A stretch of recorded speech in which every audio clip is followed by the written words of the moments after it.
नमस्कार मित्रों, मैं हूं आचार्य अंकित नौटियाल। स्वागत है आपका हमारे YouTube चैनल धर्मशास्त्र में। जैसे कि आप जानते हैं कि हम इस चैनल के माध्यम से धर्म से संबंधित, पूजा पाठ से संबंधित, ज्योतिष शास्त्र से संबंधित जानकारियां लाते रहते हैं। आज हम जानेंगे कि हम ये कैसे जानें कि हमारा घर कब बनेगा, हमें ज़मीन कब लेनी चाहिए, मकान कब बनाना चाहिए, या हमारा मकान का काम आधा अधूरा टिका हुआ है तो वो कब पूरा होगा, कब ये योग बनता है, किन किन ग्रहों के माध्यम से ये योग बनता है और इसमें हमें क्या उपाय करना चाहिए, इस पर आज हम चर्चा करेंगे। सबसे पहले आज का जो हमारा मुख्य विषय है, इस पर बात करने से पहले आपको एक सूचना दे दूं। यदि आप अपने बच्चों की जन्म पत्रिका बनवाना चाहते हैं या उनके भविष्य के बारे में, उनकी नौकरी के बारे में, विवाह के बारे में, घर परिवार के बारे में, संतान इत्यादि के बारे में कुछ जानकारी प्राप्त करना चाहते हैं, या घर में कोई भी परेशानी हो उसके बारे में आप बात करना चाहते हैं, वीडियो के नीचे संपर्क सूत्र दिया गया है, आप संपर्क कर सकते हैं। जन्म कुंडली विश्लेषण का शुल्क लगता है, जो भी शुल्क होगा आपको बता दिया जाएगा, आप संपर्क कर सकते हैं। जो भी आपकी समस्या होगी उसका उपाय आपको ज़रूर बता दिया जाएगा। तो अब हम बात करते हैं आज का हमारा जो मुख्य विषय है।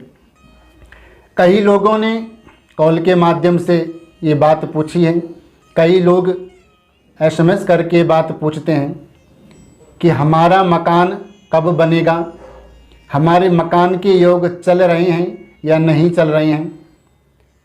कई लोग कहते हैं हमारा मकान आधा अधूरा बना हुआ है पर वो पूरा नहीं बन पा रहा है। इसका कारण क्या है, ये अड़चनें क्यों पैदा हो रही है और ये योग किन किन ग्रहों के माध्यम से बनता है, कौन से भाव से ये योग बनता है, ये आप हमें बताइए।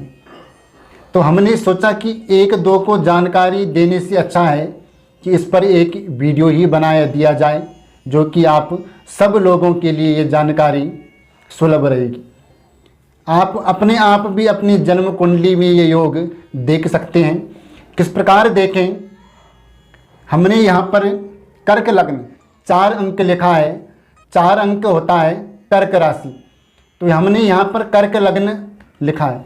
आपकी जन्म कुंडली में कोई भी अंक हो सकता है, 1 2 3 4।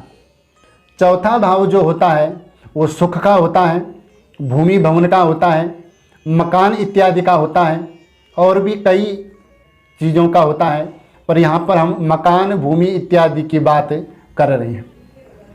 तो ज्योतिष शास्त्र में कहा गया है कि चौथे भाव में कोई भी अंक हो, जैसे यहाँ पर 7 अंक लिखा है, आपकी जन्म कुंडली में यहाँ पर कोई भी अंक हो सकता है।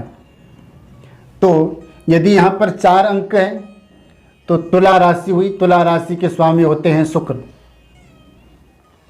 चौथे भाव के स्वामी की यदि महादशा चल रही हो या अंतरदशा चल रही हो या प्रत्यंतर दशा चल रही हो, तो ऐसी स्थिति में हमारा मकान बनता ही बनता है, या हम इस योग में ज़मीन खरीदते हैं। तो ये योग 100% सत्य है।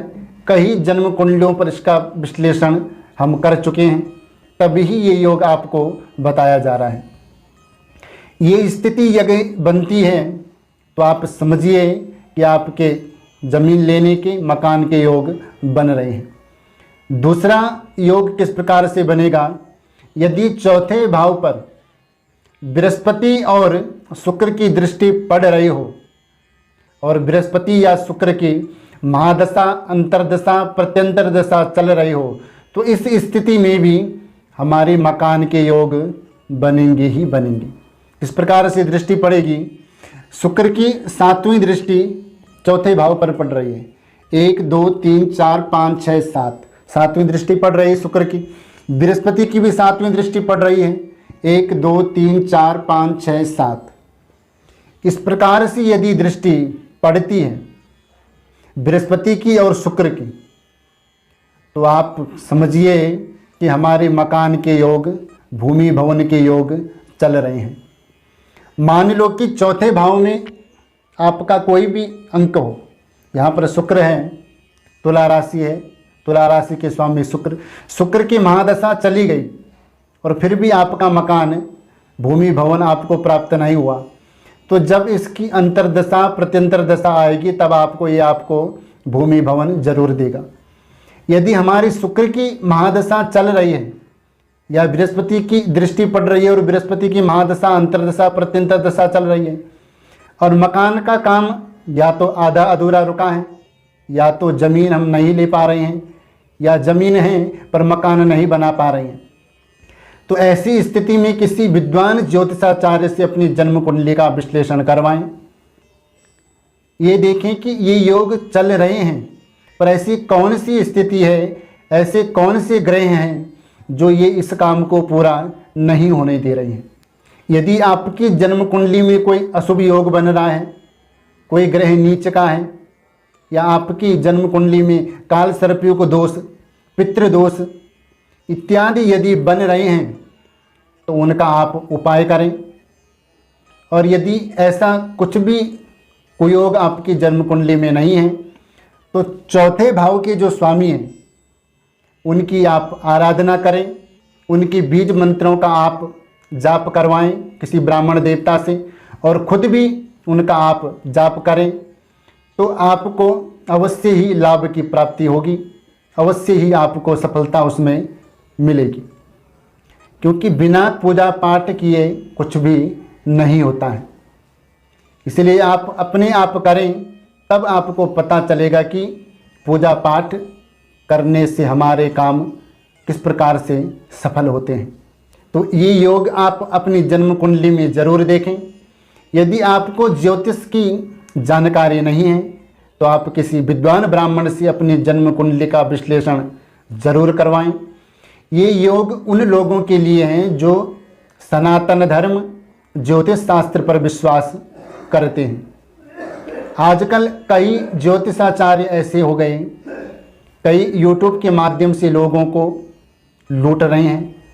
कई लोगों के कॉल मुझे आते हैं कि हमसे किसी ने पैसे तो ले लिए ऑनलाइन के माध्यम से, पर वो सही सही बताते नहीं हैं, या वो उनसे उल्टी सीधी बातें करने लगते हैं, या उनको डरा देते हैं कि आपके तो एक भी ग्रह सही नहीं है, आपके तो सारे के सारे ग्रह खराब हैं, आपका तो भाग्य ही खराब है।